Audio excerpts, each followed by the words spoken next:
Hi viewers. இன்னைக்கு August 2 Siragadikka ஆசை serial என்னாச்சுன்னு சொல்லி பார்க்கலாம்க்கு முன்னாடி சேனல் சப்ஸ்கிரைப் பண்ணாதவங்க மறக்காம சப்ஸ்கிரைப் பண்ணுங்க. இன்னைக்கு என்ன அப்படின்னு சொல்லி பார்த்தீங்கன்னா, இங்க வந்து முத்து வந்து மீனாக்காக saree வாங்கிட்டு வராருல. அப்ப மீனா அதை கட்டிட்டு வந்தோடனே 2 பேருமா சேர்ந்து செல்ஃபி எடுத்துக்கிறாங்க. அப்புறமா மீனா கிட்ட முத்து என்ன சொல்றாருன்னா, நான் உனக்கு saree வாங்கிட்டு இந்த மாதிரி அங்க ஒரு சின்ன குழந்தை ட்ரெஸ் இருந்துச்சு அதுவரையும் வாங்கிட்டு வந்தேன்னொடனே, என்னது சின்ன பிள்ளை ட்ரெஸ்ஸா? நம்ம குழந்தையே இல்லைங்க. ஒருவேளை நம்ம அடுத்து பிறக்க போற குழந்தைக்காண்டி வாங்கிட்டு வந்தீங்களோன்னே, நிப்பாட்டு மீனா, நான் கிறிஷுக்காக வாங்கிட்டு வந்தேன் அப்படின்னோடனே, அவனை நம்ம ஆப்ரேஷன் பண்ணிட்டு போன பிறகு பார்த்தே ரொம்ப நாள் ஆச்சுல அப்படி சொல்லிட்டு 2 பேருமா பேசிட்டு இருக்காங்க. இங்க என்ன ஆகுதுன்னா, ரவிய பார்க்கறதுக்காக ரெஸ்டாரண்ட்டுக்கு ஸ்ருதியோட அம்மா வராங்க. வந்தவங்க வந்து ரவி கிட்ட வந்து கேட்கறாங்க, "என்ன தம்பி இப்படி இருக்கீங்க? குழந்தை பிறந்துக்கிற சாரி ரெஸ்டாரண்ட் ஆரம்பிச்ச பிறகு தான் குழந்தை பெத்துக்கணும்னு இருக்கீங்களாம்ல. வயசு போயிருச்சுன்னா என்ன பண்றது?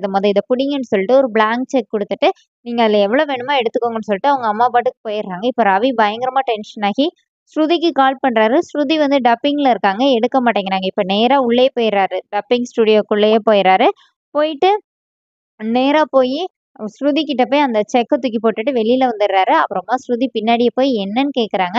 இந்த மாரி உங்க அம்மா வந்து இந்த மாரி பண்ணிட்டு போறாங்கன்னோனே, "உனக்கு வேணுனா வச்சுக்கோ, இல்லாட்டி கிழிச்சு போட்டுக்கோ. ஏன் இத இவ்வளோ பெரிய விஷயமா எடுத்துக்கிற?" அப்படிங்கிற மாரி ஸ்ருதி ரொம்ப அசால்ட்டா சொல்லிட்டு, இனிமே நான் இப்படி வேலை பார்க்குற இடத்துல வந்து பிரச்சனை பண்ணாதன்னு சொல்லிட்டு அவங்க போயிடுறாங்க. இங்க என்ன ஆகுதுன்னா, ரோகிணி வந்து கிறிஷோட பர்த்டேக்காக இங்க வீட்டுக்கு வராங்க. அப்போ பக்கத்துல இருக்கவங்கலாம் கல்யாணி வந்திருக்கான்னு சொல்லிட்டு எல்லாருமா இது பண்ணிட்டு இருக்கிறாங்க. கேக்கெல்லாம் எடுத்து வச்சு கிறிஷ்க்கு ட்ரெஸ் எல்லாம் சேஞ்ச் பண்ணி எல்லாம் இது பண்ணிட்டு இருக்கும்போது, அங்க மீனாவும், முத்துவும் வந்துடுறாங்க. இவங்கள பார்த்தோனே ரோகிணி போய் ஒளிஞ்சுக்கிறாங்க. அவங்களும் ஒரு ட்ரெஸ் எடுத்துட்டு வந்தாங்கல்ல.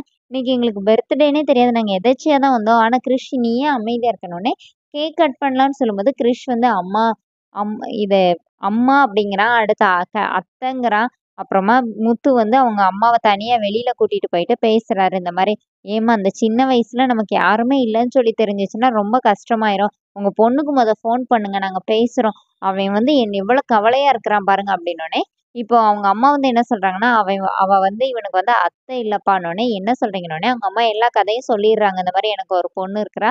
அந்த பொண்ணோட பையன் தான் இவன். அவன வந்து 19 வயசுலயே நான் கல்யாணம் பண்ணி குடுத்துட்டேன்னோனே, இப்ப மீனா கேட்கறாங்க, "அப்ப கிறிஷோட அப்பா?" அப்படின்னோனே, "அவர் வந்து இறந்துட்டாரு. கிறிஷ் பிறந்த கொஞ்ச நாள்லயேன்னோனே." இப்ப இவங்க எல்லாரும் அப்படியே ஷாக் ஆயி நிக்கிறாங்க. இவங்க பேசுறது எல்லாத்தையும் ரோகிணி பின்னாடி நின்னு கேட்டுட்டு இருக்காங்க. அதோட என்னோட எபிசோட் எண்ட் பண்ணிட்டாங்க. நாளைக்கு என்ன அப்படின்னு சொல்லி பார்த்தீங்கன்னா, இங்க வந்து மீனாவும் இங்க ரோஹிணி வந்து அவங்க அம்மாகிட்ட என்ன சொல்றாங்கன்னா, "இங்க பாரும்மா, இதுதான் கடைசியா இருக்கணும். இனிமே அவங்க இங்க வந்தா, நீ சரியா மூஞ்சி குடுத்து கூட பேசக்கூடாது. அவங்கள திட்டி அனுப்பிச்சு விட்டுரு. இனிமே அவங்க இங்க வரவே கூடாது பார்த்துக்கோ. அவங்க வந்தா நான் வரமாட்டேன்." அப்படிங்கிற மாரி ரோஹிணி கத்துறாங்க. இங்க என்ன ஆகுதுன்னா, கார்ல முத்து, மீனா போயிட்டு இருந்தவங்க, "பேசாம கிருஷ்ண நம்ம தத்தெடுத்துக்குவோமா?" அப்படிங்கிற மாரி மீனா வந்து முத்துக்கிட்ட கேட்கறாங்க. முத்து அப்படியே ஷாக் ஆயி காரை நிப்பாட்டுறாரு. அதோட என்னோட எபிசோட் எண்ட் பண்ணியிருக்காங்க.